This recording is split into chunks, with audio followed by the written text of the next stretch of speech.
Oh, snap! It's another Snap review from the Family Gamers.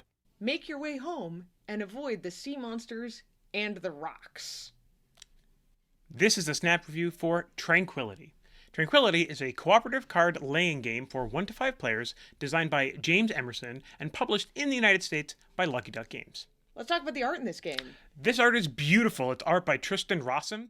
Every decade of cards has its own image, and it definitely sets the tone for like sailing across the sea.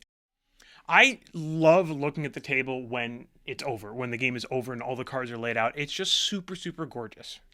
It is, and the few cards that don't have numbers on them really stand out from the rest, which is good graphic design. Right. So let's talk about the mechanics of this game Tranquility, this beautiful game. How do you play it? Well, it's a cooperative sequencing game. Every player has their own deck of cards. You're collaborating, without actually sharing your cards, to create a sequence containing numbers between 1 and 80. Start by setting up the game and creating the grid.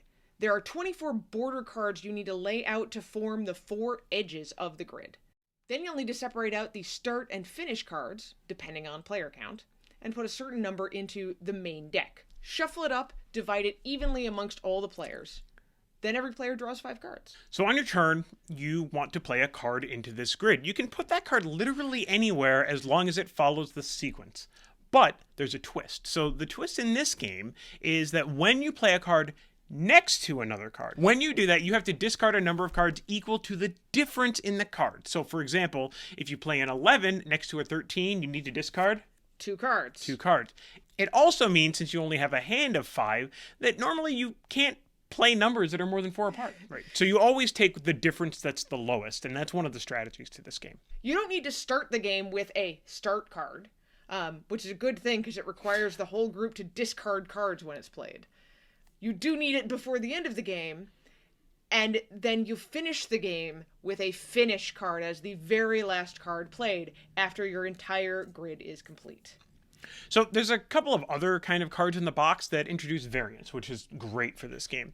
There's sea monsters, which have to be played before the game can end, and they actually, when you play one, you have to take a card, you have to select a card and take it out of the game. Back out of the grid. Which, great, thanks.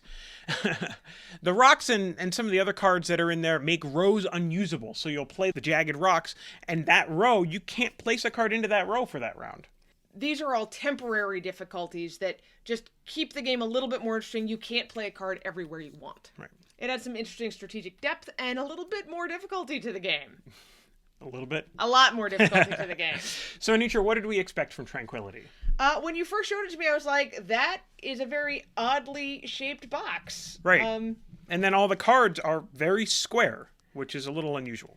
Literally nothing but a giant stack of square cards and instructions inside this box. Mm-hmm. We knew it was going to be a cooperative card game with minimal communication. That's a super popular thing right now. I feel like there's a ton of games that are coming out with this whole, you need to do something together, but you're not allowed to talk to each other. I expected some kind of like organic tile laying game because there's no board in the box, and that's not the case here. And actually that is one of the things that we struggled with Tranquility, especially because we're family game reviewers. Yeah. So what surprised you about this game?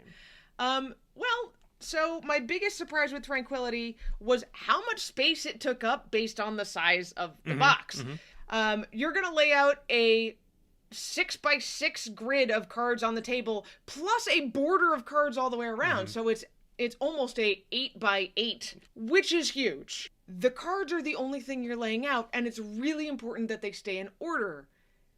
This is where the problems come in. It's really hard for, kids to not fiddle around with the cards on the edges that don't seem like they're part of the action yet, for example. Right. Like, your cards are going to slide a little bit on the table, and then you're going to be going, oh no, was there a space between these 2 cards or not? I don't remember anymore. Right. This is a case where a playmat or a board would have actually helped a lot. It would have made this a lot easier. The setup would have been a lot more simple. But it's a nice tiny box, and you're not putting a board in there. The other surprise was the way the difficulty ramps up. The basic version helps you learn the rules, but it's not terribly difficult, and it's not terribly interesting, honestly. So the mini expansions of the Jagged Rocks and the Sea Monsters and the Storm cards, they do make the game a lot more challenging, but sometimes it's almost frustrating, again, as family game reviewers, to play it that way. Yeah, it might be too challenging. It's a big jump, even adding one of these from the basic version. Right. So, Andrew, do we recommend Tranquility? My feelings on this game are so mixed. As a family game, it does not work for us, and I don't think that's unique to our family. But there are some people that it does work for, I think. This would be great for a group of friends to play and connect with each other. It's the kind of game you can play that has nothing to do with the conversations around the table, but kind of gives you something to do with your hand and with your brains. Right. If you're looking for a game that's beautiful on the table, that you can play while being social with your friends, that's really Tranquility's sweet spot. I agree with that entirely. So, Anitra, what are we going to rate Tranquility from Lucky Duck Games? I think we're going to rate it 3 beautiful islands out of 5. And that's Tranquility. And a snap.